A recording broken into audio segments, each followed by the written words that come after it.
Good morning and welcome to Agribusiness Media weekly webinars on the business of farming. Today we are discussing the business of maize production, and we are joined by experts in the industry. We do have Justice Chembela from the ZFC, we have Rudo Chinhoi from Polachem, Dior Pote from SeedCo, and Sandra Mhashu from Minerva Risk Solutions. No doubt that we do have the right people for today's discussion. And just a reminder that we do have a question and answer segment after all the presenters have spoken. Without further ado, let me invite Dior Pote for his presentation on maize varieties. He will also cover planting and good agronomic practices. Please go for it, Dior. Good morning to you, farmers. My name is Dior Pote. I'm the head of agronomy for SeedCo Zimbabwe. Today, we want to discuss more on the variety selection, planting, and good agronomic practices. The season has just started. I believe each and every area and every region is starting to receive some good amounts of rainfall. So there are activities going on in all these regions. So I'm going to be sharing with you a PowerPoint presentation where we'll be discussing around variety selection, planting, and good agronomic practices. As SeedCo Zimbabwe Agronomy Department, we believe that the farmer has to be an optimist and has to be very optimistic about things that are going to happen. We strongly believe that there are essential elements for crop production include genetics and the environment. So the environment make up the soil and the weather, and together with management, this makes up the crop production. This gives us the yield that we want. So the genetics have to be on point, and we have to understand the weather and to work with the details of the weather together with soil. The soil is our media for crop growth. So I believe that the soil has to be fully equipped with the structure, texture, and it has to have the nutrients that will allow growth of a seed into becoming a crop. This will translate to the use that we want at the end of the season. So crop management is very, very key. Land preparation is a very, very important aspect because this is where it all starts. We strongly believe that there are two ways of tillage, that is conventional tillage and conservational tillage. From the conventional tillage, this is seen in the picture where there are some ox-drawn plowing which is going on and a disc harrow which is doing some land preparation. There's a sequence that is followed based on the production plan and both based on the kind of equipment that we have at the farm. So sequence of soil tillage include plowing or use of a chisel plow, reaping, disking, and rolling. This is done to pulverize the soil to give a fine tooth. The advantages of a fine tooth is that they will allow a good seed-soil contact. Good seed-soil contact give us a guarantee of germination. Seed germination, this is where the whole story starts. Our yield story starts with seed germination. So I strongly believe that it is very important to come up with a very good fine tooth which will allow seed germination. Conventional tillage has got some disadvantages that are brought by its use. This includes the destruction of the soil structure and increased erosion. When erosion is increased, this means that there's going to be eutrophication of rivers, there's going to be disturbance in the biodiversity in the water bodies. It is very, very dangerous. So we kindly ask the farmers to use their tillage practices perfectly in a way that does not affect the environment and does not contaminate the environment. The other disadvantage of conventional tillage is that there is increased moisture loss since much of the land is left exposed to the direct heat and sun. So what will happen is that the moisture that we are trying to conserve will evaporate into the thin air. This will have a net effect on the germination of seed. Seed requires several amounts of water for it to start its processes of germination and imbibition so that at the end of the day, we have good seed emergency. There's another part of tillage, that what we call conservation tillage, is highlighted on the slide. You can see from my slide is that there's Fumvudza, which is a conservational way of farming, whereby there's less or minimum soil disturbance. In this kind of conservation tillage, we are trying to improve the soil structure and soil health. And as much as we are doing Fumvudza, we are trying not to affect and to disturb the environment, the soil environment. From the other side of the picture of the slide, you can see there's a monosem planter, which is called a no-till planter. It is coming in to plant where there is stover from the past season. This is a way whereby we are allowing all the stover to decay bit by bit. As it is decaying, it is improving the soil structure, it is improving the soil organic matter content. Together, this improves what we call the carbon to nitrogen ratio. This is very important to the growth of a crop. Again, it is something that we encourage farmers to do because it improves what we call the carbon sequestration. Conservational tillage is guided by 3 principles. The main principle is that there's minimum soil disturbance. Minimum soil disturbance guarantees us that there will be no destruction of the soil structure. Together, there will be limited erosion of the soil. And this kind of farming is guided by rotations. The rotations have to come in so that we break the disease life cycles together with the life cycles of pest. Zimbabwe is blessed with 5 agroecological regions. That is region 1 up to region 5. Each and every region in Zimbabwe has got its own unique feature, which is the amount of rainfall. And as you can see, we have got a specialized region, which is called region 1. It receives over 1,000 millimeters of water each and every year. Due to climate variability, there could be some differences that are coming in play as we are progressing. We have got region 2A, 2B, region 3, and what we call semi-extensive farming regions. That is region 4 and region 5. This is our old agroecological zone. But there's a new mapping which was done by our Ministry of Agriculture, which was adopted from September 2020. This has got new guidelines in terms of rainfall patterns and in terms of what is the activities that are being done in the regions as advised by the Ministry of Agriculture. From SeedCo, we strongly advise farmers that it is very, very important for them to come up with a plan. Their plan can be a plan whereby they get assistance from SeedCo agronomists who are dotted around the country. They are ready to give guidance in terms of the variety selection. The variety selection is highly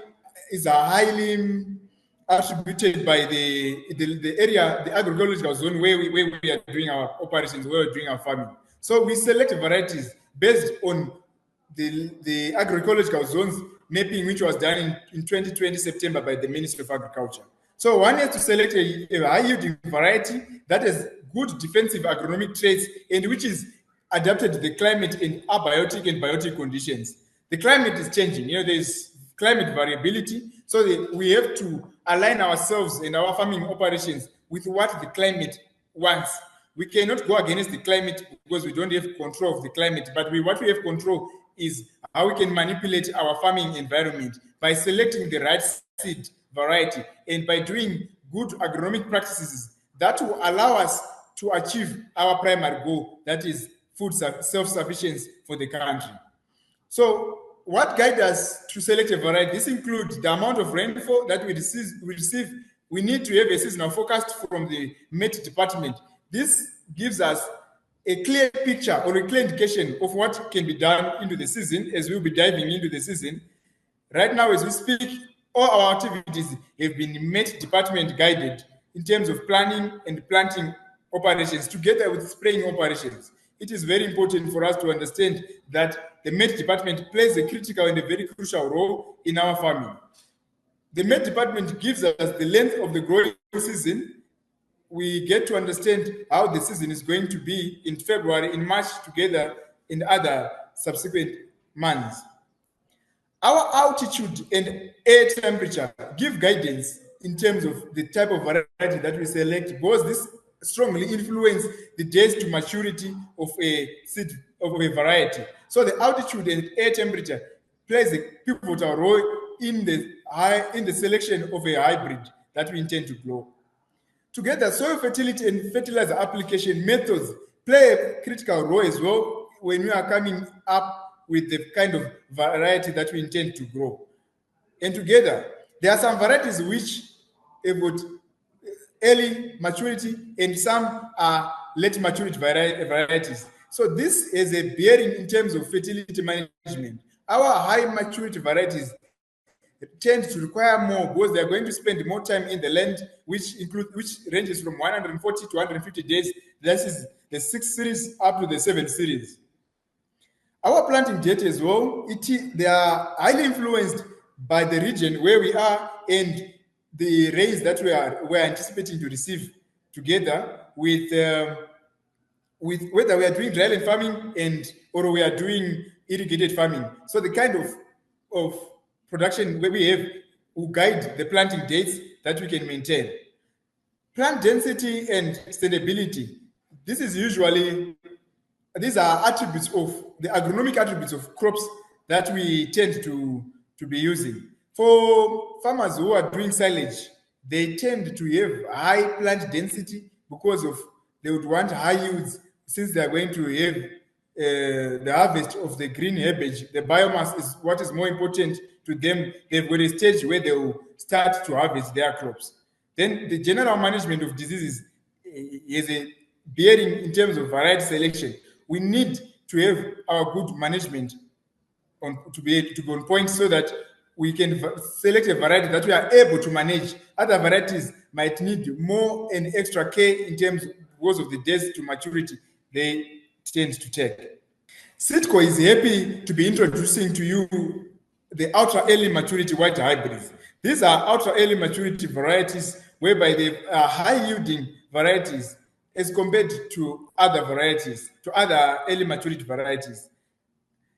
These varieties can be produced in the regions whereby there is low rainfall, which include region 3, and together we can produce the cropping calendar, our cropping plan. We can incorporate 301 in the regions which include region 4 and 5 as well for use.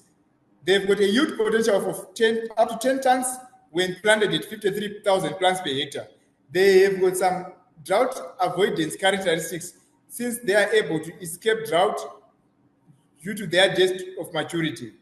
They've got some excellent heat and drought tolerance, and together they've got a good plant population of up to 72. It can be used as well for other farmers who intend to be growing for silage together. They've got a good, excellent cob tolerance.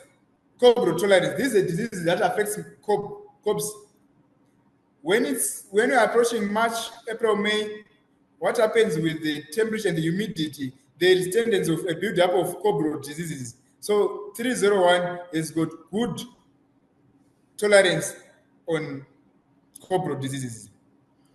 It's a variety that we highly recommend from low to high potential areas. It can work in any region, that is region 1, 2, 3, 4, and 5. And again, it is very suitable for late planting, even in high potential areas. Say you have missed the planting during the planting window in the high potential areas, that is region 1, region 2. You can plant it even in January, and it can still give you amazing results. That is, it can still yield up to 10 tons, considering the fact that it grows within 100 to 110 days, depending with the region where it's being grown.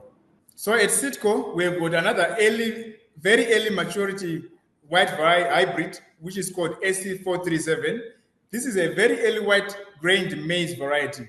It has got yield potential of up to 11 tons per hectare under good management practices. It produces a very good sizable yield, a cob which has got a very good and high shelling out percentage of up to 80%. It takes around 119 to 120 days to mature, depending with the area and agrobiological area. And this 119 to 127 is where by it's being produced at 1,300 meters height above sea level.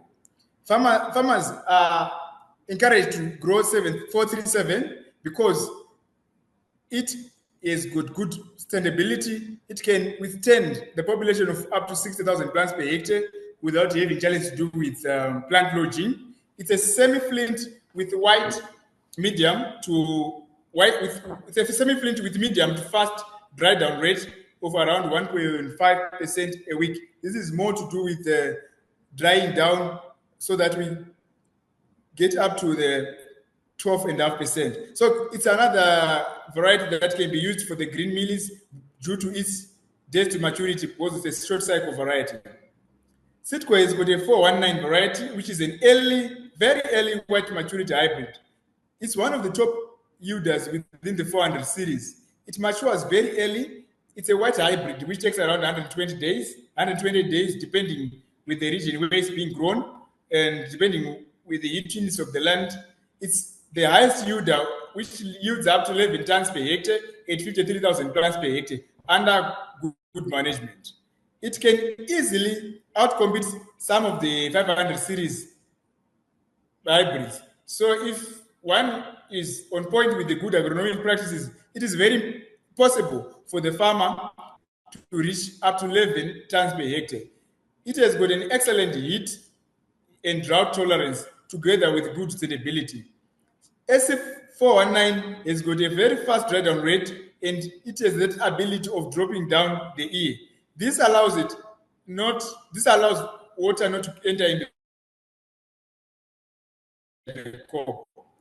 Sitting the early maturity white hybrids is being grown nationally in most of the regions in Zimbabwe. It's a new early maturity white grained hybrid. It has got a very good tip cover, which is a quality trait whereby it will not allow water to soak into the cob and cause cob rots and other rots that will affect the quality. When quality is affected, the market will not be happy with kernels which are rotten. So it is very imperative for a farmer to select a good hybrid that has good tip cover. 555 is with the ability to grow up to 12 tons per hectare under good management. It has got a stay green character whereby it maintains the green character in the field, whether it's hot, whether it's not raining, whether it does not have enough nutrients, it can stay green in the whole field, whereby you think you have put excessive amounts of nutrients. That's its character. It comes with the hybrid. It has got a very wide adaptation across the diverse environments here in Zimbabwe. It has got an excellent green leaf spot tolerance and a moderate MSV, that is maize-streak virus tolerance. It has got thick and attractive cobs that have got a good taste, and it is very good for green mealies because it has got some properties that are needed for the green mealies. So it was got a medium maturity variety. It's a white variety again, which is called SC659. It's a medium maturity variety which goes from 140 to 145 days, depending with the region and depending with the agroecological zone. It's one of the highest yielders in the maturity group. In the 600 series, it is the highest yielder, whereby it can grow up to 15 tons per hectare, depending with the agronomic practices which are being practiced. And it competes with some of the 700 series. So it has got good heat and drought tolerance. It's a very stable hybrid, which can be grown across all the regions in Zimbabwe, depending with the method of production. You could be using irrigated cropping, say in region 4, region 5.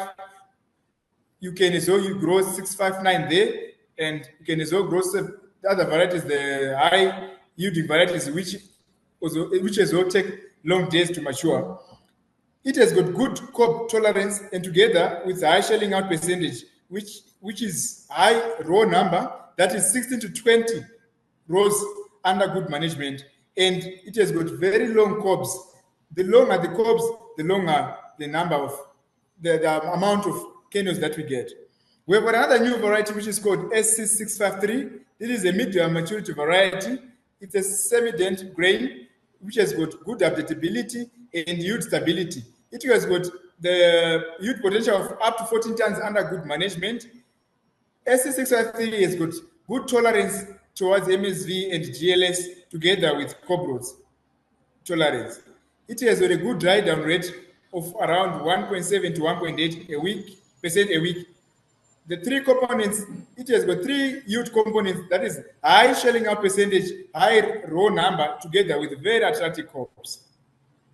We have got what we call 661 and 657. These are new kids on the block. They are very new, and the market is happy with these varieties. Those who have grown them last season, they give good testimonies. You should try growing SC61 and SC657 due to their abilities. It's high time you get to know 661 and 657 practically, where you will be very happy with the yields and its field performance as well.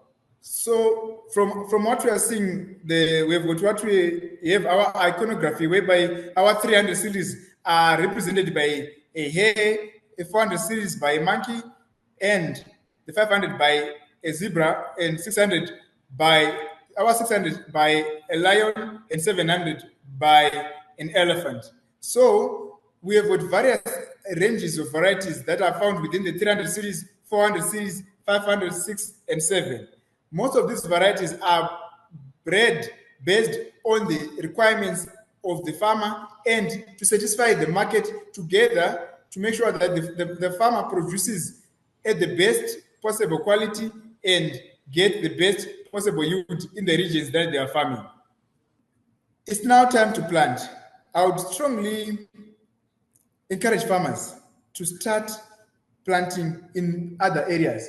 Rainfall distribution differ from point A to point B. It is very important for farmers to plant with the effective rains, that is 35 millimeters and above of rainfall within 3 days. And those who have got irrigation, if they can manage to have at least a cycle of 40 millimeters and continue to irrigate after planting, it is very important as well. So our planting is affected by what we call the youth units. The youth units play a pivotal role in terms of crop growth. So would strongly advise farmers that the 40% of the youth units are usually received between October and December. So farmers should take advantage of planting during that phase, because the growth is enhanced with the youth units. And October planting is best planting for the irrigated crops. Most of our irrigated crops in the country have been planted during that time. So with the planning we have, whenever we go to buy our seed and whenever we are growing our crops, we should put in consideration the right amounts of populations. So I'd been require at least 350 to 500,000 plants, depending with the time we are planting and the methods of planting we are using. And sorghum ranges from 200 to 250,000. So there are optimum plant populations. They are variety based, and they are usually guided by what we intend to be using, what we intend to use the crop. Some want to do silage, some are doing for grain, some are for green meal. So whatever we are working on gives us the guidance. Our production plan gives us the guidance of what we intend to achieve. So in high potential areas in the irrigated plants, we usually encourage farmers to go from 50 to 60,000 plants. And in low potential areas, we usually recommend farmers to go from 37 to 44,000 plants after selecting a 300 to 500 series varieties. We have got what we call the planting tips. Let's plant our fields after we have received effective rain in 3 days. That is, cumulatively, they should go beyond 35 millimeters. So this will allow the seed to germinate without a hurdle, and this will allow the seed not to rot, and the seed will start to germinate perfectly. So we need to have our rain gauges so that they will be recording the right amounts, and we have to keep our records straight, recording each and every amount of rainfall that we have received. And it is very important that when we are planting, we should do some what we call plant depth checks, whereby we are checking how deep the seed has been placed by the planter or with the hand dropping. So another reason is when we are doing this checking, it allows us to come back again to replant. We make a replanting decision, or whether we have to continue with what we have. Maybe possibly the plant population will be suffice to not affect our end yield. So it is very important that whenever we plant, we need to remember that the good seed soil contact is very important. It allows and it enables imbibition of the seed and good germination, and it allows good emergence of the seed. For the good agronomic practices from SeedCo, we strongly believe that we have got the best genetics that we have in the market. We strongly advise the farmer to come up with good practices, which we call good agronomic practices. This includes the good weed management. The crop should be weed-free for over 12 weeks. This can only be done through good weed management. That is from planning, our land preparation, our chemical control, our pre-emergent and our post-emergent. So there are ways of managing our crops as part of our good agronomic practices.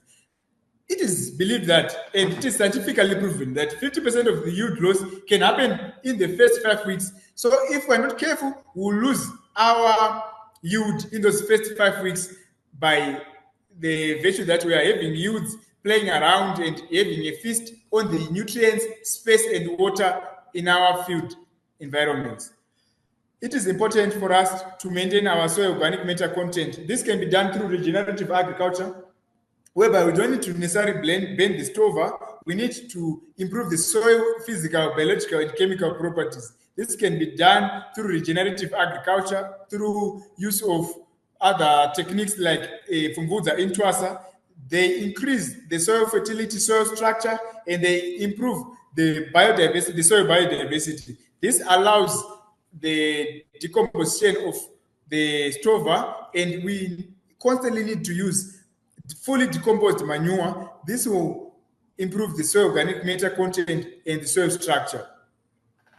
Pests are very dangerous to our crops. We need to attend to them. Spraying, scouting is very important. We need to be able to identify fall armyworm. When they start to lay eggs, which one is the aged larva? We need to know the stages. That is the instar stage, the first instar stage, second, third, and fourth, and when to deal with the fall armyworm. Fall armyworm is a very tricky creature. We need to use proper ways on dealing with it in terms of it feeds gregariously, and we need to understand that its feeding habits are very dangerous. They can devour a crop and it can be left without leaves. So it is very important to know that the adult larva can damage the foliage.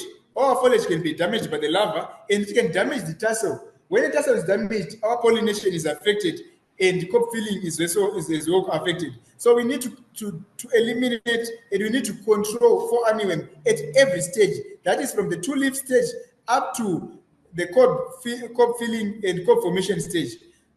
Fall armyworm can affect our yield and our quality of the crop. There are various chemicals which are used in the market, which include Super Dash, Match, Steward, Indoxacarb, Ampligo, Belt. Various chemical companies have got the right chemicals which can be used. So one has to come in and scout early for the fall armyworm damage. At SeedCo, we strongly believe that water conservation is very important. So with climate variability and changing of the climate, we need to come up with strategies that will conserve moisture, making sure that water is conserved, making sure that water is not a limiting factor when it comes to the growth and proliferation of a crop. So for those who are using rain-fed, who are doing rain-fed production, it is very important to do water harvesting techniques. That is use of tierages, potholing, and use of mulching, and together with use of reservoir and wet ripping. These methods are encouraged because they are very, very helpful when it comes to conservation of water. When we conserve water, this will allow growth and uniform growth of crops within the whole field and within the area that we are growing. So to those who have got irrigation, supplemental irrigation can be used during the dry spells, because there are instances whereby we're going to have mid-season dry spells, especially at a very critical stage, that is crop formation and during flowering stage as well, and pollination stages. So we need to come in with irrigation. So yield determinants, what you usually determine the yields are the use of the right seed and good agronomic practices. From SeedCo, what we have for you is the right seed, and the agronomists are fully equipped with the good agronomic practices, what we call the gaps. There are 1,000 ways, there are 1,000 reasons for low yields, but there are only two reasons whereby you get the highest yields ever. That is using the SeedCo seed and adopting the good agronomic practices. That is to do with good management, good use of the herbicide, aligning yourself with the weather and choosing the right variety, disease management, pest, and weeds. So the general crop management and the use of good seed from the SeedCo will allow you to excel, will allow you to get the use that you require. From SeedCo, we believe that it always starts with the right seed. You need to select your seed and you need to constantly get guidance, production guidelines on good agronomic practices so that you attain, so that you'll be able to achieve the right amounts of yield that you want. We are trying to push the agenda of bringing the breadbasket status for Zimbabwe. This can only be done by using the SeedCo seed and adopting the good agronomic practices. Thank you.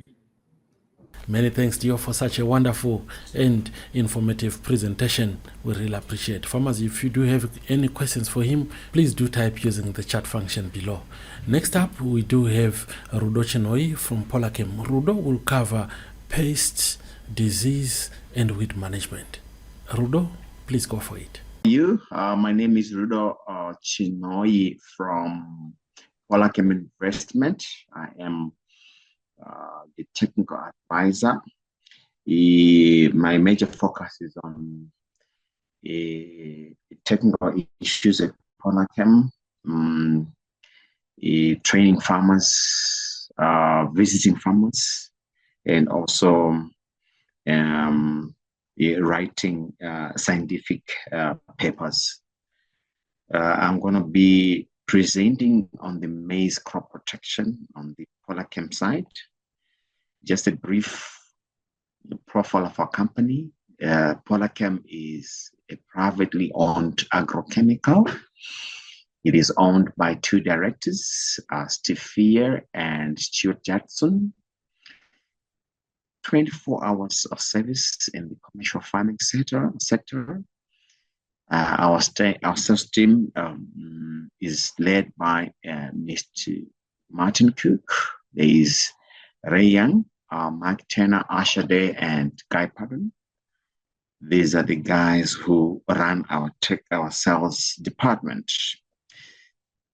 The technical team, I am the lead, Rudo Chinhoi, and Taurai is also in the technical team as a regulatory officer. Just to tell you more about Polachem in terms of its manufacturers, we have exclusive partners in the world.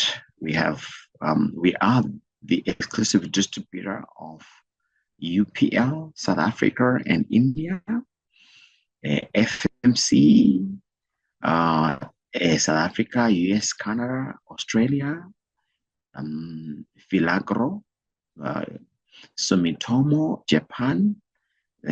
We are also the sole distributor of Corporate Biologicals, Netherlands, Corteva, AgriScience, Germany, and we also distribute on communal basis. We have communal partners, Bayer, Syngenta, BSF, and Avima. We are very strong on original chemistry, and our secret lies in the proprietary chemistry. In other words, the new products. This is where our strength lies in. And I want to let you know that farmers, that we, one thing I've experienced at Polachem, I'm now 10 years here, and in all the years I've discovered that the end point is normally Polachem. When farmers are faced with problems, be it horticulture, tutor, armyworm, aphids, they will end up at Polachem. So we are very good farming partners. We have original chemistry, and our generics, we have a line of generics which are manufactured in high quality standards, and there our secret lies in the innate material. Right. In terms of our market share, Polachem holds 85% of the large-scale commercial farmers. We're also into tender business with 10% shareholding, and we are currently at 5% small-scale business level. But we believe this is the future of the country. And as such, the management at Polachem has put some interventions in the form of small packs and creation of alliances and trainings in order to grow this business. And I'm very glad to tell you that to date we have increased the number of small scale in Bulawayo, in Harare, Gweru, Mutare. We have many clients there, farmers who are coming to buy, farmers who we call Polachem clients. Without further ado, I want to delve into today's program. I'm going to start on what are the current problems in maize production in so far as crop rotation is concerned. Our major problem is weeds. That's number one. The second, that fall that comes, in actual fact, is not the second, it's actually the first. Fall armyworm. That's number one. Of course, I've put it in the second place there, but it's the number one. Fall armyworm. Kakonye kaya karukujika chibage. Karukukonzera maburi pamoyo chibage. Do any number one yedu in Zimbabwe. The other problem that we have is stock borer. It's another problem that we have. The reason why we're having resistance in terms of control of farm armyworm and stock borer, it is because of the mono use of the same active ingredients over and over. I have been to a certain farmer and I asked him what is the problem, because I saw his maize, it windowed. It was like it had holes all over. Yeah, I'm saying 80%, about 80% of his crop was whole. And I asked him, what is the problem? And he said, no, look, I'm stuck. I'm just like hitting a brick wall. You know why? I've been spraying 8 times. I've actually sprayed 8 times. And you know what? The chibage chanted to require tasseling stage. And you can imagine a farmer had already done 8 sprays, consecutive sprays on a weekly basis. But to no avail. He actually gave up and said, I've given up. But the problem with fall armyworm, which inenda kuyava kumoyo, inozoenda kutassel. Yezova kutassel yavazoenda kucob. And you find it is the percentage of damage or destruction is so severe.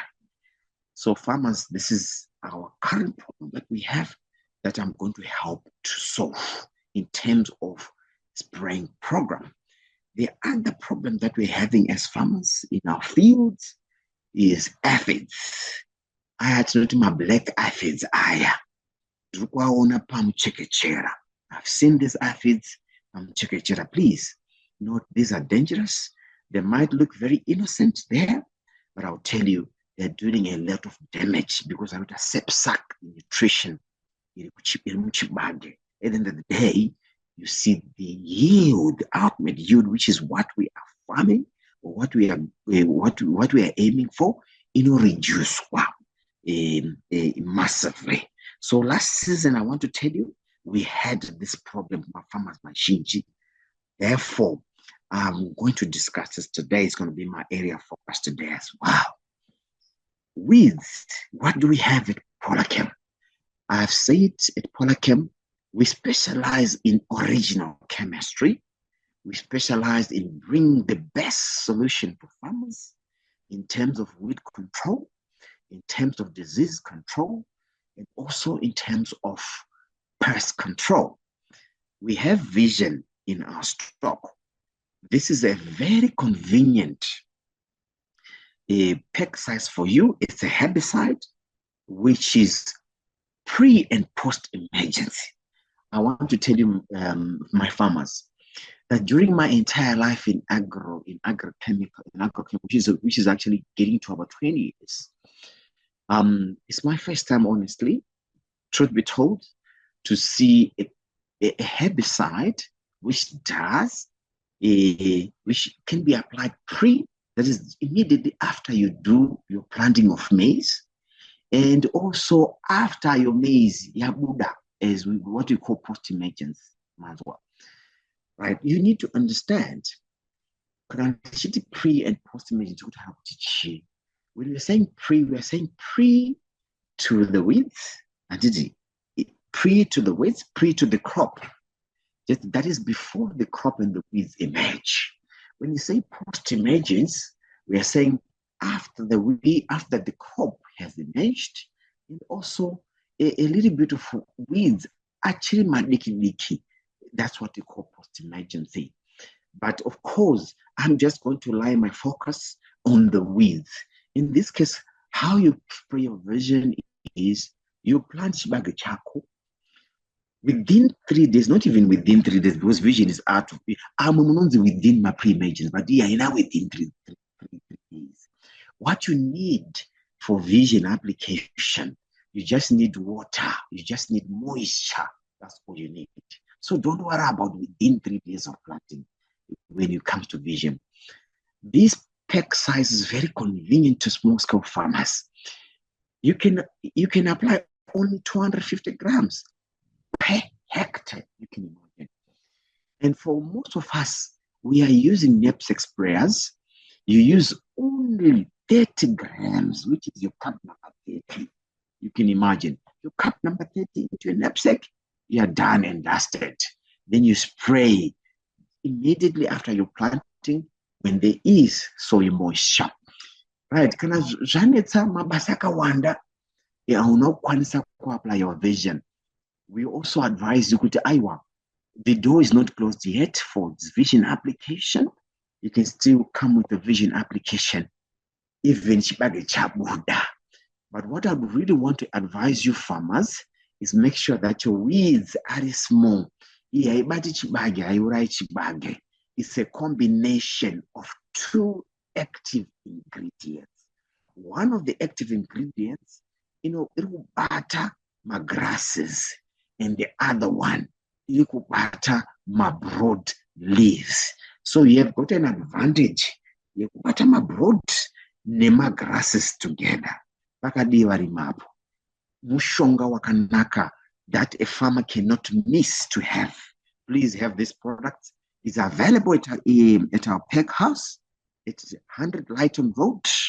100 Lighton Road. Ku Tichenda Kurugare. At $9 per 250 grams. Wapedza hectare yako.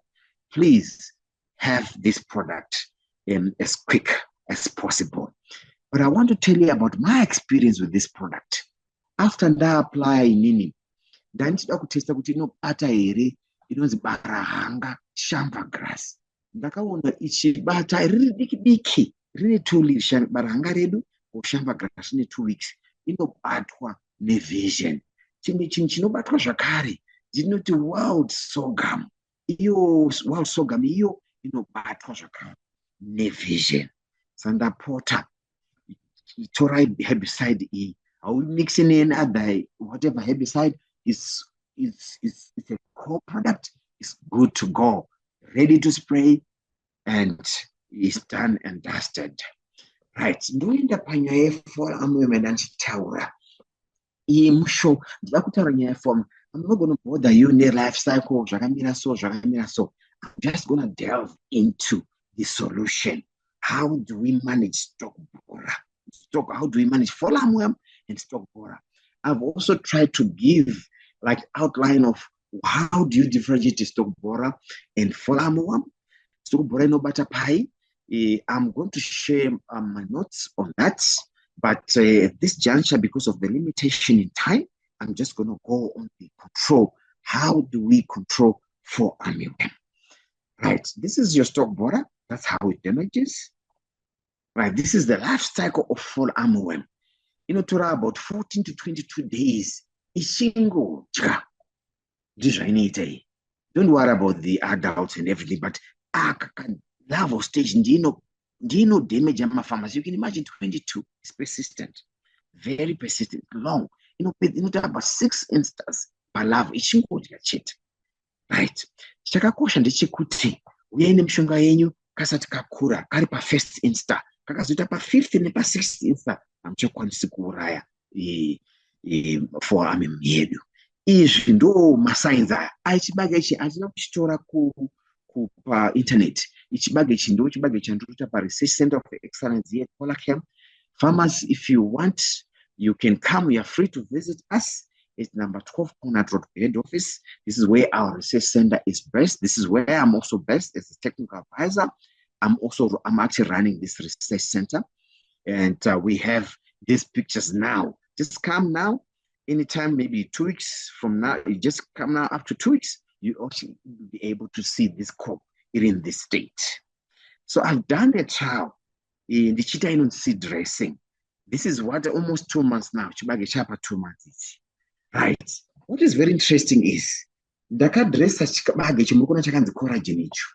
About 200 ml of collagen seed dressing ndakaisa vandadyara. This is 2 months. You can actually see at the crop is perfectly good. It's quick. It's very nice. Aina yes yakabatwa, but I'll tell you in terms of my results. Out of all the total hectares zakaitwa, only 14% of chibage chakabatwa ne-fall armyworm. But kudya kwacho damage is very severe. So collagen stroke Prevathon inoshanda as a seed dresser. So what do you need to do as a farmer? Right. What do you need to do as a farmer? It is very important that we have 3 products that you can actually use. One, you can seed dress your maize ne-Prevathon. Kana kuti unomirira chichibuda chabuda pai, you can come with Prevathon. Yatinoti Prevathon. Prevathon iri available in 200 ml. Iri available in 200 ml kudaro. Munokwanisa kuspraya muchishandisa 30 ml the Prevathon. Moisa 16 liters dzemvura. More sprayer. Anditika masprayer chibage changobuda at week 1. Muya zvakare pa week 3. Musprayer zvakare ne-Prevathon iyoyi kana kuti collagen. Chakanakira Prevathon kana kuti collagen ndechekuti inopinda mutsanga plant. It actually gets in the system. So when you spray, just about 1 to 2 hours after spraying, it gets in the system, and then it goes and protects the area or parts, especially your funnel. So you have massive protection right from the top to the bottom. And what then happens, it has got a very long residual period where it actually, its protection will span to about 4 weeks. Imagine, I've actually shown you this chibage. It's 4 weeks after seed dressing. This is on 2 months, and I've not had any attack here for and even stalk borer. So guys, you're good to go with the Prevathon, available in 200 ml pack sizes. And the good thing about Prevathon that it is very, very convenient in terms of price, friendly in terms of prices. You can actually get it at $10 per 200 ml of pack size. So brother, farmers, I want you to pick on this product. You need to spray your maize immediately after yakungomera chete. Kana matadza kuita seed race, you come immediately after your germinator, then you spray. You come again 4 weeks later, you're done with your spraying program. Washandisa Prevathon. Right. You can also alternate the Emma plus Alice. The reason why Emma Mectin, our ginger knows why Emma, but I will vouch my Emma is different from other Emma Mectin because of the innate material. It's not the same. My Emma is superior. I'll tell you, go for Emma Mectin. For Emma, we call it Emma. That's how I brand it. It's Emma, and it actually does your fall armyworm, MIE munaisa about 10 grams mu knapsack, and also maybe per hectare you are working with 300 grams per hectare. The reason why I'm actually coming with Alice in your mix with Emma is because I want you to also to manage my aphids, the black aphids. So when you actually mix the two, you can actually manage your aphids very, very, very good. So in a nutshell, what I'm saying here in terms of your spraying program, immediately after your maize image, come with the Privaton at 30 mils per knapsack. 4 weeks later, you come with your again Privaton, because we're actually promoting what we call a back-to-back spray. Then you can also alternate with Emma plus Alice. Makaona maita dambudziko rema aphids. At some point, maybe in 5 weeks or 6 weeks, you need, because aphids are not attack the tassel. 5 weeks or 6 weeks, you then come with your Alice, you spray. So that's how you manage your aphids and fall armyworm, and of course stock borer. So my farmers, in a nutshell, as I'm closing, I just want to summarize, to put an abstract to what I was saying or to my presentation. With come and take your vision, available in 250 grams at $10, at $9 per sachet. You need 250 grams per hectare. You need 80 grams menu moisa weta. For fall stock borer, come get your Privathon, available in 200 mils at $10 per 200 mils. You put 30 mils per 16 liters of water. 1 week after emergence, most of the 4 weeks. For aphids, you use your Alice, very strong, systemic, gets in the system. Spray Alice in aphids. If there are any questions, in case you want to visit us, please come 100 Lighton Road. Depending where I said there's a warehouse there. This is where we're located. Industrial site, number 100 Lighton Road. You travel along Chile towards Rugare. We are just after Total. The SKM motorcycles. This is where we are domiciled. The Patiri, where I said, 3 gentlemen who are expecting to receive you guys with warm hands. If there are any complication, me as Rudo, I'm Pest head office. Could be a research center, run a research center. If you are free anytime, just call me just to find my availability. Rudo, I'm coming. You can come, then we can walk through our research center, because it's also actually releasing my products to snap my tester. This is our strength. We don't just sell. We are not commodity brokers. We test, we validate. Even if you go back to FMC, United States, I test them here. For your own information, I've refused many products. I can't actually already something, but because I'm ready from United States, because I'm ready from United Kingdom. After doing my evaluation, because in environment screening, just to see whether the products are actually fitting with Zimbabwean environment, and I've turned because of that process. I've turned down many products, which is to the good of Zimbabweans. So come, guys. We're helping a lot of white commercial farmers, a lot of black commercial farmers. Come and for your true and genuine solutions to your maize, and also all horticultural crops, tutor, early blight, late blight. We are the champions in this game. May God bless you until we meet again. Yours, Rudo. Bye. Many thanks, Rudo. That was an excellent and informative presentation. Thanks again. Another key area of maize production business is soil health. How can we do it right? Allow me to invite Justice Chembela from the ZFC. Justice, please take it away. Thank you very much. My name is Murimisi Justice Chembela from ZFC Limited. I'm the sales agronomist for Mashonaland Central, and today we're going to be sharing about fertilizers for cereal crops. We'll see that nutrition plays a pivotal role, especially in crop production, as nutrition is one of the foundations. When we say mwana akaguta akadya zvakanaka, they are in a much better position to fight against any pests and diseases. So nutrition is very key and also plays an important role in crop protection. When it comes to fertilizer selection, we have got compounds, blends, custom-made blends, straight fertilizers, and we also have specialty fertilizers and foliar fertilizers. The choice of these fertilizers emerges from the use of what we call soil analysis and testing. Soil analysis and testing is so critical as it helps to give the right recommendation for the soil type that the farmer has.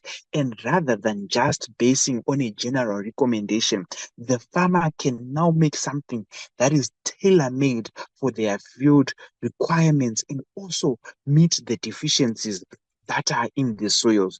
As we can see that we have got what we call macronutrients, that's your nitrogen, phosphorus, and potassium.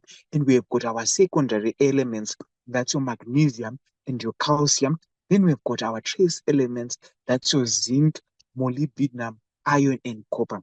We see that all these elements play a critical role when we are thinking of yield per hectare that the farmer will get, and also overly on the crop performance and also on the crop growth. So when we look at soil testing, we are looking at these nutrients, then now match what favors your field, be it a compound, be it a blend, be it a custom-made blend. When looking at our different crops, we see that when it comes to compounds, we have specific compounds that favor our maize crop. There are specific blends also that favor our maize crop. So it is so critical when it comes to soil testing and also soil analysis. I will also emphasize on our custom made blends. These custom made blends are so critical as they address both the soil deficiencies and also the crop requirements. So it's a two-in-one, whereby we are making up for any deficiency that is in the soil, or also we are meeting the crop requirements. And we're trying to unlock the variety performance, be it if it is being said that it's going to yield 7 tons per hectare, we come up with the perfect blend that will unleash that 7 tons, that will unleash that 10 tons per hectare. When it comes to management of soil nutrition, we see that efficient fertilizer management is so important, not only to improve the economics of crop production, but also maintain soil quality and reduce the livelihood of damage to the environment. So fertilizer placement is one of the tools that the farmer can use to improve the efficiency of fertilizer use, and precisely placing fertilizer where the root system can reach it fast after germination provides the best opportunity for maximizing returns. So we see that there is, the misconception that farmers would prefer, to start plant without putting any fertilizer. Then kuzoti aiwa tinozopinda necompound X, but you see kuti tinenge tatorohwa nechekare, because fertilizer placement is so important, especially for our compound fertilizer, our basal fertilizer yatinoisa pasi. It contains phosphorus, which is immobile. So placement of our basal fertilizer has to be from day one, before we start, before we put our seed, determining our yield and rooting structure, kuti our rooting structure yakasimba here from day one, and is it able to withdraw nutrients from the soil. So therefore the correct placement improves the efficiency by which nutrients are taken up, and also nutrients will become readily available at each stage of the crop. Efficiency of both nitrogen and phosphorus fertilizer is normally increased when the fertilizer is placed in a concentrated band in the soil. So our placement is important, and the timing also is important. When we look at the basal fertilizer options that we have, we've got Maize Fit, that is an MPK formulation of 7-14-7, Double D, which is an MPK formulation of 14-28-14, 6-23-23. So therefore, when choosing these fertilizer options, we'll see that these will give good results, and we'll see that when you require 2 bags of maize fit, for double D, you'd require 1 bag of double D because it contains double the nutrients. We also have a new kid on the block, that is your high D, your 10-20-10, and especially when it comes to your granulated fertilizers, would also recommend this high D. When choosing the basal fertilizer options and also the rate, it is always important to recognize which variety are you going for and what tonnage are you going for. For varieties that are early maturing, it means that they do not receive the same rate as your late maturing. So therefore, rates would differ. It's either an early maturing, a medium maturing, or a late maturing. And also with our yield type, that would definitely guide you on the selection. Our basal fertilizer is important because it contains phosphorus. Then we also have an incorporation of zinc, and zinc also plays a critical role in grain filling. It also plays a critical role in the quality of our grain. Harvesta chibage chedu, the quality kuti chichagara zvakareba sei mudura medu. Zinc plays that role. Then when we move on to top dressing, we've got options such as your ammonium nitrate, your urea, your calcium ammonium nitrate. For your ammonium nitrate, you have to be mindful that are you in a sandy soil or you are in a clay soil. If you are in a sandy soil, you might then have to come in with your top dressing twice, that is at week 3 and also at week 6. At times also, farmers can come in with urea. However, with urea, it is prone to volatilization. Therefore, when applying your urea, it has to be in moist soil. And also, when applying your urea, if your soils are not moist, you have to cover urea with some soil so that you avoid the effects of volatilization. Calcium ammonium nitrate has the benefits that it contains your calcium carbonate. So you are enjoying the benefits of lining your soil, correcting your soil pH, at the same time you are top dressing. And calcium ammonium nitrate is a slow release fertilizer. So it would definitely release your nutrients when they are needed. Sometimes, depending on the season that we have, it is also critical to come in with foliar fertilizers. Foliar fertilizers will enhance your yield. They will also complement what the basal fertilizer and top dressing fertilizer is providing. So your foliar fertilizers, such as your foliar 15 and also your quick grow, contain these trace elements and also contain the nitrogen, phosphorus, and potassium. However, when it comes to foliar fertilizers, they are providing their nutrients directly to the leaves. So therefore, that means that sometimes you might be suffering problems of leaching. So you can come in with your foliar fertilizers, and these foliar fertilizers in a high proportion, and usually during December and January, that's when we receive that. We have what we call the 4R principle, whereby we have the right source, whereby you have to make your fertilizer type with your crop needs, the right rate. Is it an early maturing? Is it a late maturing? Is it a medium maturing? And the soil analysis results is the right rate going to give you the right yield. Then also the right timing. Are you coming with your basal fertilizer at planting, or you're going to come in with it later, it is so important to come in with your basal plant fertilizer and apply it in. And your right placement. Is it close to the roots? Where are you applying your fertilizer? For your foliar fertilizers, are you applying them to the leaves? And the timing of application is so important. The age of the plant, we have what we call the V1, V2, V3, V4, V5. It's so important to note when to come in with your top dressing fertilizer, the type of variety which you are applying your fertilizer is so important also. And the soil type also will guide you on the application of your fertilizer. Thank you so much.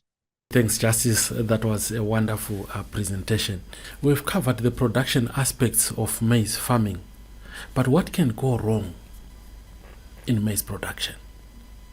Sandra Mhashu is ready to cover this topic in detail. What can go wrong in maize production and how can we mitigate the risk? Sandra, it's your turn. My name is Sandra. I'm an agronomist with Minerva Risk Solutions. So I'm going to present on risk management. After you have done all what is expected of you to do as a farmer, that is practicing proper agronomic practices, applying the right fertilizers, choosing the right seed, etc.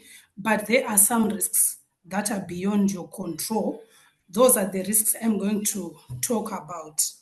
I'm not going to spend much of your time introducing who Minerva is. I'm sure most of you know we are one of the insurance brokers in the market, and we are one of the leading composite broker which has got the short-term risk solutions, the retirement solutions. The Minerva Benefits Consultant deals with the pensions management. Then we have got also what we call reinsurance arm, which deals with the reinsurance solutions, whereby they place the risks outside the local market in the event that the local insurers are not able to provide the full support. Then our involvement, I'm going to zero on our involvement in agriculture, but as Minerva, we don't only do agriculture insurance, we do all short-term insurances, that is your home, your motor, your properties, your engineering insurances, all your liability insurances. But I'm going to zero on our involvement in agriculture insurance. Some of the biggest clients that we are dealing with is Minerva Risk Solutions. And I was saying we are dealing with almost all the big contractors that are into contract farming, your Delta, PHI, Stable, Coalfields, etc. Then that is a summary of the key statistics of our agribusiness. I think in the market, we are the leading broker who is handling the cereal crops business, which involves the maize and the wheat and barley, and also the oil crops, which is mainly soya. Then on tobacco, yes, we are also a player there, but not the leading player. Then we also do horticulture and any other crop that you may think of. Then we also do livestock insurance. Then this one, it's not necessary. We can skip it, but this is only a summary of the winter claims that we had last season. Then maybe we can focus, since we are dealing with maize, we can focus on the summer season claims. This is just a summary to show you the quantum of claims that we deal with as Minerva, specifically the last summer season, that is 2023 to 24 season. It was relatively a bad year in as far as drought is concerned. Yes, the number of reported claims, they look small, but as you know, drought's effect is very devastating. You can see for yourselves the amount of the claims that were payable, though the number of farmers that we had taken drought cover were very few, but in terms of the quantum, it was very huge. because of the El Nino season that we had last season. Then also upcoming risk that is becoming popular as well is windstorm. I think it's because of climate change. Every season now, we are experiencing quite a number of devastating windstorm claims. We are going to show some of the pictures of the claims that we handled last year at the end of this presentation. Okay, so as Minerva, what value do we bring to farmers? Because as a broker, there should be a value that we can bring to growers. So we can move on. Okay, as Minerva Risk Solutions, as I said, we are risk advisors, we are brokers, so to speak. We provide bespoke agriculture insurance products for farmers. We help farmers to place their risk with insurers and the right for reinsurers. Because as you know, in our market, there's a challenge of capacity, like the local reinsurers and local insurance players, they have no enough balance sheet to keep the risk on their balance sheet. So there is need for us to look for the extra capacity, which is outside the country, offshore or placement. So we help farmers, or we help insurance players as well to do so. Like I said, we are 3 companies under Minerva Risk Advisors. So as Minerva Risk Solutions, we do the primary retail broking. Then our reinsurance arm will then assist in finding the offshore market to increase the capacity of our local players. Then we also do, as the risk solutions, we conduct farm visits whereby we'll be educating our clients, our farmers, on what insurance or terms and conditions are. We also do claims advocacy, because the notion out there, or the perception out there, they say insurers, they are sources, but it's not a fact. So we try to demystify when we go out to meet farmers, explaining what we do, which includes the farmer education. We also do crop monitoring, all the crops that we have insured. We also conduct crop monitoring, physical crop monitoring, and we also have some satellite-based crop monitoring systems that we use. Then the role of crop insurance. What is the role of crop insurance to, as a farmer? After you have selected the rightful variety, you have applied the required fertilizers, they applied herbicides, pesticides, etc. But still, there are some risks that I said before that they are beyond your control. So insurance is there to bridge the gap, so that you can protect your finances, so that you can protect your business. So in summary, crop insurance is used or it's peace of mind to the farmer. And some of the farmers, like if they go to banks, they are asked to provide a security in form of insurance. So we can also help in that respect. So insurance, it's actually a tail end of a risk management process. It's not a one-step thing. But we are saying all this that was being presented by other presenters, to say you are supposed to choose the right variety, you're supposed to choose and apply the right fertilizers, chemicals, etc. All these, you'll be doing it so that you'll be managing the risk, or you're managing your production cycle. But at the end, after you've done that, there are what we call acts of God, which are beyond your control. So in that, it shows the steps that one can follow as the risk management. So after you have identified where you are exposed, choosing the rightful procedure to mitigate any loss, that for example, by using fertilizers, by using herbicides, but still things like your hailstorm, your drought, your flooding, you cannot control. So that's when we recommend then the farmer to give that risk, or to export that risk to insurers. Then what is it that is covered under crop insurance? it covers natural of God, acts of God, sorry, as I have said.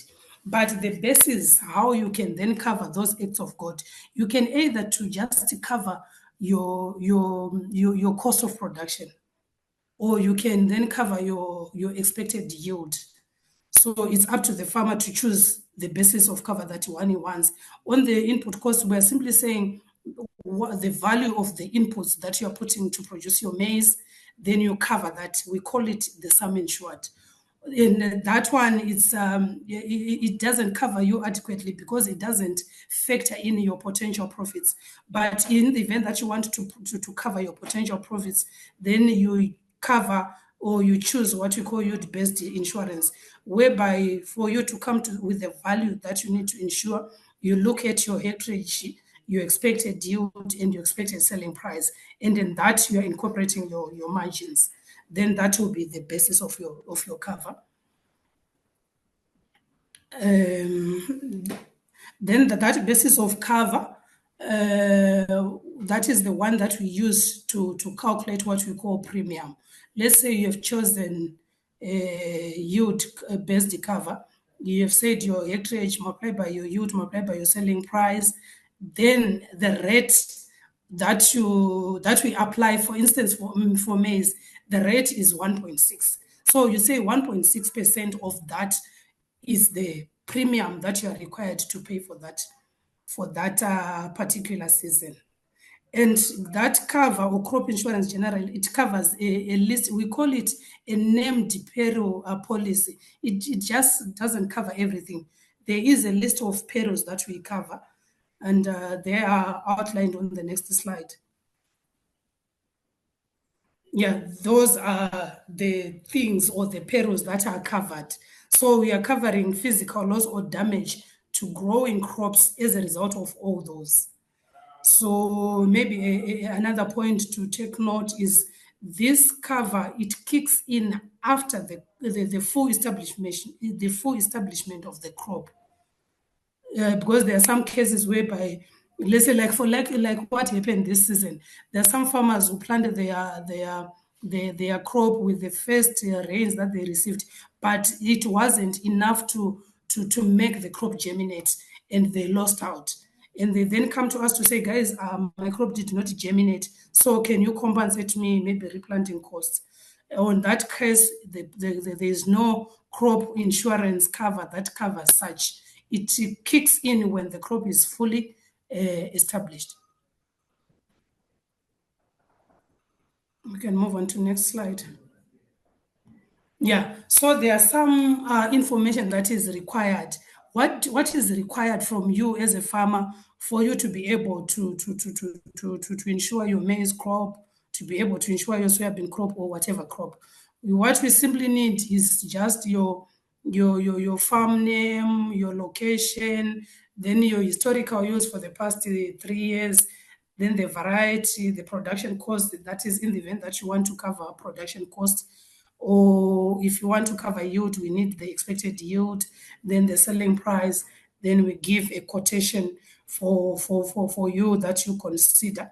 And for that information, we collect it through a simple 2-page document we call proposal form, where you're supposed to just fill in that information. Then we give you the quotation for your consideration. Once you're happy, we can then place in your cover.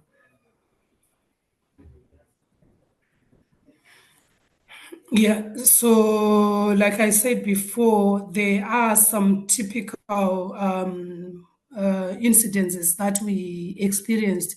Like that one, it's a typical windstorm damage or windstorm claim that we had last year, that is 2023-24 season. You can tell that it's really devastating, depending on the stage of the growth or the growth stage of the crop. It could be very devastating, especially like that one on the picture which is to the right. The bulk of the crop could not recover because, mind you, it was an irrigated crop, so it could not come. It could not come up from the ground. So a lot of it could rot, and the yield was very, was affected very, very badly. So that one is those are pictures that shows what a help can do. To the left side, it's showing a maize crop. It was a maize crop that was affected in headlands last season, and it was bad. Then to the right, this is the current season, a tobacco crop that was affected this current season in Marondera. And there's another devastating peril that farmers need to watch out: the flooding and excessive rainfall. It's real. It's very bad. Those two, they go hand in hand.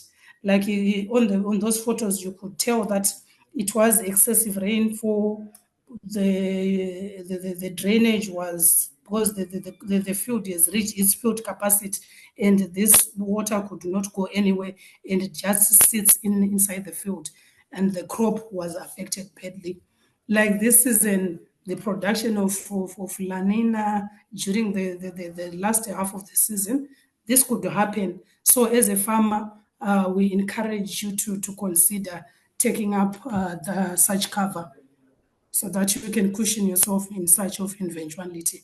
Then that one, it was one of the drought claims.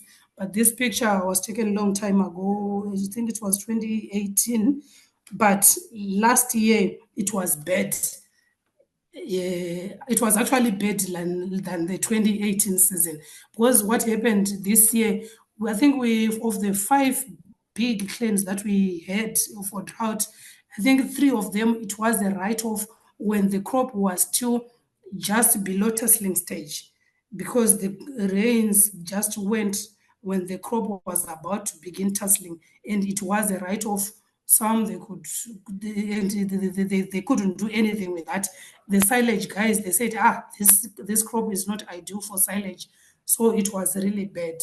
So drought, I think, is one of the most devastating peril that can ever happen to farmers, both dryland and irrigated. Then there's also fire. Fire, yeah, it's real. Like that one is one of the fire claims that we experienced last season. Unfortunately, it was an irrigated crop, and the pivot was bent. Some of the accessories, the wheels, the cables, they were bent, and some other accessories. So we strongly recommend that farmers, they should take up insurance, because these are things that are beyond one farmer's control. After you have applied, or after you have done all what is expected of you to do in terms of in as far as agronomic practices are concerned, but these things can all affect your production. Then those are contacts for our service team from Minerva. If you feel you want to have our service, you can contact anyone through those emails or phone numbers. We are at your disposal. Thank you. Many thanks, Sandra, for such a wonderful presentation and for highlighting to us the things that can go wrong in the business of maize production, and more importantly, the solutions and how we can manage risk. Now we are going into the question and answer segment that we are having here is from Leonard. It says, what is the right time to apply post-emergence herbicides after germination? Rudo rushed for another meeting, but I'm sure, Justice, you can help on that one. The question is, what is the right time to apply post-emergence herbicides after germination? Thank you so much. Thank you so much. So you see, for our post-emergence herbicides, we have much more effectiveness if we come in at around 2 or 3 leaf stage for the weeds. So at an early stage, that's when we have the most, good results. However, if we come beyond that now, I think at times, we are now wasting on the resources. So at an early stage, that's when we've got maximum effectiveness for our post-emergence herbicides. All right. Thanks, Justice. And whilst you're still there, what is the difference between ammonium nitrate and calcium nitrate in top dressing? And then the same person asks also, is it recommended to apply urea fertilizer when there's inadequate rains, or it is applied when there's heavy rains? So the first one is the difference between ammonium nitrate and calcium nitrate in top dressing for maize. Okay. Then the second Okay. one is it recommended to apply urea fertilizer when there's inadequate rains? Okay. For the difference between ammonium nitrate and calcium nitrate, we start from the nitrogen percentage of the two. When we're looking at ammonium nitrate, it's 34.5% nitrogen, whereas your calcium ammonium nitrate is 27% nitrogen. So that means in terms of rate, if we're using cup number 5 for ammonium nitrate per plant, you then go to cup number 8 for your calcium ammonium nitrate to try meet the nitrogen requirements for the crop. Then when it comes to calcium ammonium nitrate, we see that it is an addition of calcium, which is not in your ammonium nitrate, and is also derived from calcium carbonate. So therefore, you are actually lining your cells whilst applying your calcium ammonium nitrate. Then the nitrogen component in calcium ammonium nitrate is derived both from the nitrate and the ammonical form, which makes it a slow release. So your calcium ammonium nitrate is a slow release and favorably ideal, when it is not raining that much, you can go for your calcium ammonium nitrate. Then when it comes to urea, our recommendation is that it is most effective when the soil is moist. However, that does not mean that you cannot apply it when the soil is moist. But you need to cover it with soil so that you receive the best results. Thanks, Justice, for taking that one. Then this one is for Sandra. It says, do you cater for small companies, for small farmers? Say I have 26 hectares of maize. Do you cater for us, or you only cater for the highlighted companies, the big corporates that you indicated in your presentation?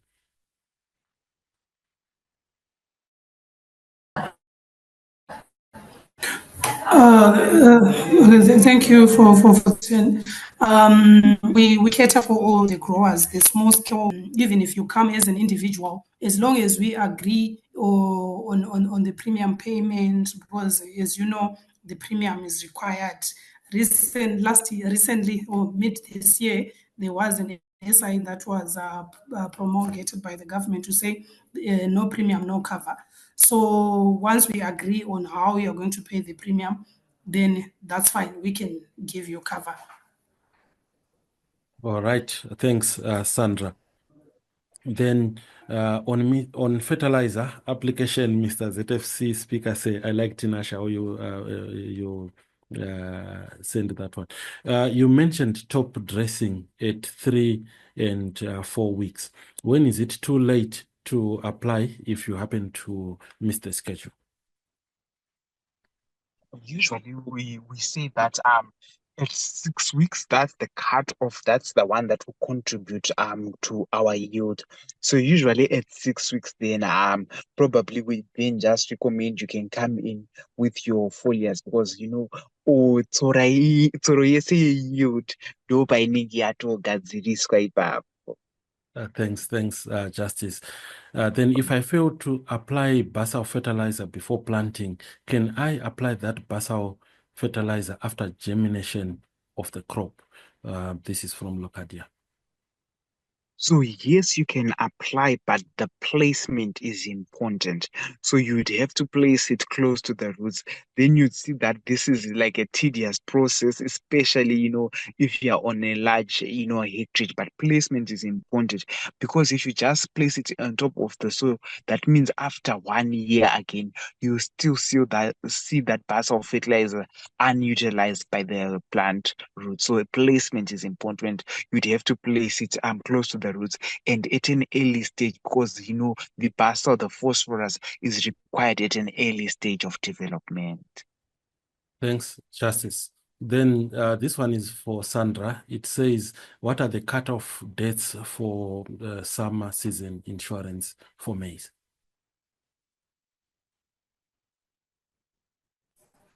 Thank you for that question. Ordinarily, the cutoff date for summer crop insurance application is end of November. That is 30 November. But however, that date can be adjusted depending on with the outturn of the season. Like in other seasons, the rains come in very late. So to cater for those dryland growers, dryland farmers, the period can be extended into December. Like for this season, I can safely say that it was extended up to 15 December. We are saying in terms of application of cover, you can apply up to 15 December. And also in terms of planting cutoff dates, because they are also planting cutoff dates. Yes, it's not, if you ask the agronomists that presented before, they can advise that planting into December, that's poor agronomic practice. But because of this climate change, some of the rains are coming very late, and some farmers, like in other areas as we speak, there are some areas which haven't received rains. So you are going to get in once they receive the rains. So those are some of the reasons that are factored into. So this year we are having this period window open up to 15 December. All Thank right. you. Thanks. Then the next one is from Ishmael. It says, thank you for the presentations. I have a question for Polachem. It says, what are the residual effects of vision which can affect subsequent crops? In an era of increasing food safety awareness, how much residue is found in harvested maize grain sprayed with Prevathon, Emma, and others? All right, what we are going to do is to share Rudo's contacts with you, since he rushed for another engagement. Then you can directly engage. But that's a very good question. Thanks so much, Ishmael. Then Precious says, is there a waiting period between the payment of my first premium and compensation? That's for Sandra.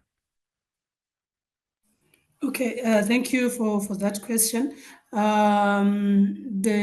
compensation of all crop insurance claims is at the end of the season. As you are aware that unless there is a write-off that has happened, for instance, like drought, if you suffer a write-off maybe by January or by February, say that you are no longer going to see through the crop up to harvesting period.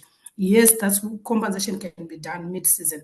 But otherwise, if there is partial loss, whereby you are going to take your crop, you are going to see your crop up to harvesting period, we can only compensate you after we have realized what amount of loss we have suffered. That is in terms of what we have actually achieved and what we are anticipating to get. So we can say all the agri claims, they are done at the end of the season. That is for maize.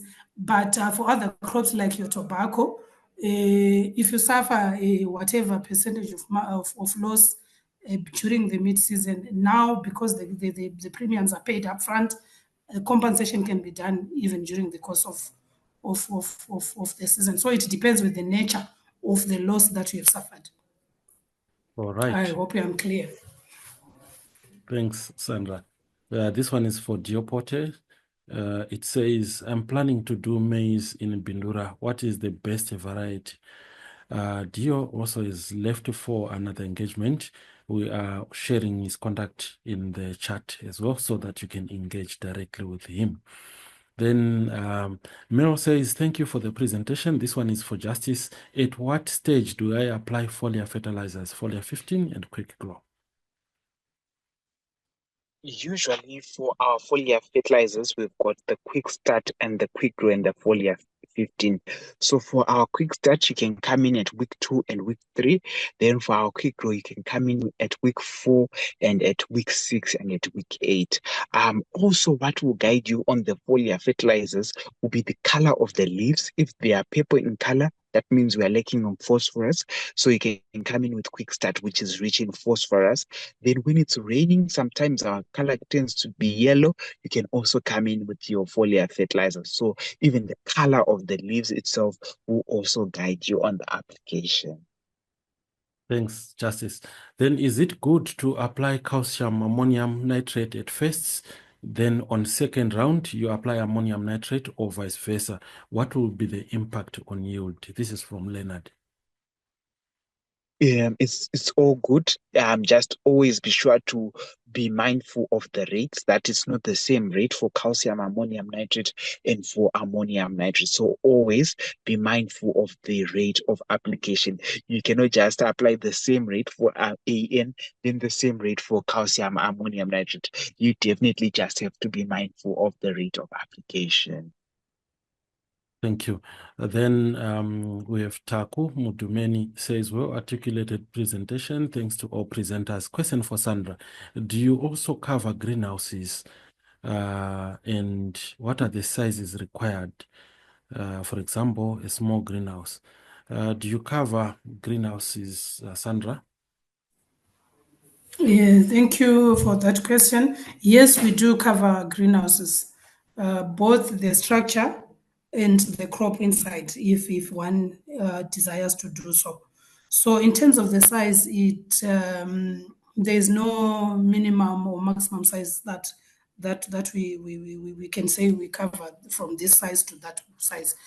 But what we can only do is when you want the cover for a greenhouse, normally we visit the site first and we see if the structure was constructed according to the standards that are expected, then we can give cover. Thanks, Sandra. Then this is for Justice. It says, what is the difference between high D and double D in fertilizers? Thank you so much. Thank you so much. So when it comes to high D, its makeup is granulated. So that means on each granule, you will find your portion of nitrogen, phosphorus, and potassium.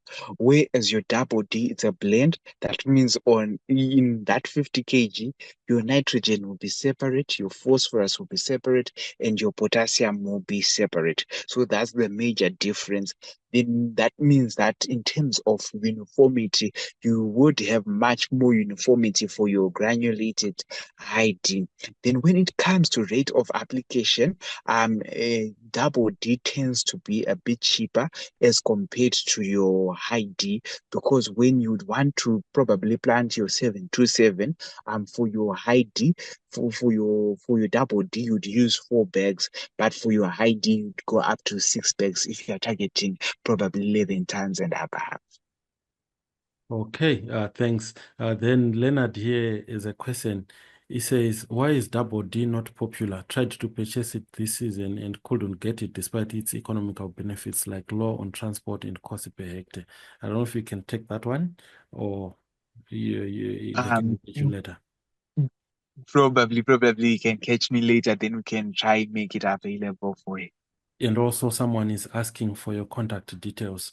If you can shout them out, Justice. Okay. My contact details, WhatsApp and phone number 0773 394 117. I'll repeat 0773 394 117. Thanks. Then, Justice, there's a question here. I don't know if you can help on this one. It's to do with Tsangadzi. What is the best way to control Tsangadzi? Farmers are asking. Okay. So you see that Tsangadzi has 2 ways of reproduction. It's through the seed and through what we call the Mijepas. So those 2 types of reproduction. Firstly, we can come in when we do our land preparation early. We can come in with glyphosate. Rikada kumera again, tinokwanisa kupinda neglyphosate tisati tadyara. So it can come in as a pre-plant herbicide glyphosate. Then when the crop has emerged, you can also come in with what we call maricho, ZFC maricho. It's both a pre-emergence and an early post-emergence, whereby by pre-emergence it's inhibiting growth yema seeds yekuti hakuna modzi yesora between 1 to 3 centimeters yetsangadzi inomera. Then also it can suppress the growth of tsangadzi. Then sometimes you probably have not used your glyphosate, you have not used your maricho. You can then come in with Stellar Star. However, your Stellar Star does not completely destroy tsangadzi because it's not systemic, it does not extend to the roots, but at least it suppresses your tsangadzi, giving time for the maize to grow vigorously whilst suppressing your tsangadzi. Thanks, Justice.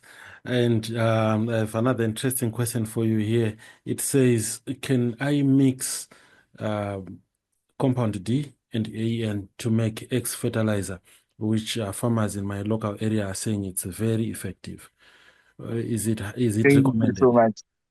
Thank you so much. We usually recommend for you to come in with your compound D at planting, because the phosphorus is immobile. So when farmers then say we are receiving I think good results, I think it's due to the fact that they have applied the ammonium nitrate, but they can even achieve greater results. And usually our results would see them when we harvest. They can even achieve greater results when coming with the fertilizer at the right time. So probably they might see some results. And soils differ from one field to the other. Someone might apply compound X whilst their soil is rich in phosphorus. That's why sometimes they see a good result. But then when you come to your field, you see a different result. So always be guided by the soil analysis, then also be guided by the timing recommendation also. Thanks, Justice, for taking that one. Then Leonard says, what is the cost of maricho, the cost for maricho herbicide and the application rate per hectare? Okay, maricho is $10 per liter and application rate is 2 liters per hectare. So per hectare you would need $20, and it is the advantage that you can apply as a pre-emergence and also as an early post-emergence. And in early post-emergence, we are really emphasizing early post for weeds also at 2 to 3 leaf stage for the weeds also. All right. Thanks for taking that one. I think because of our time, we shall end the question and answer segment here. Many thanks, farmers, for joining us on this informative webinar, and thanks to our presenters who covered the topics intensively and also who tried their best in answering the questions that you had. And thanks again for making this webinar an interactive session. We do hope that you farmers have learned a lot from this webinar. And many thanks to our sponsors, that is SeedCo, ZFC, Polachem, and Minerva Risk Solutions. Thanks again for making this webinar a success. Until next time, muve nezo warakanaka, libe ngelange elihle. Thank you.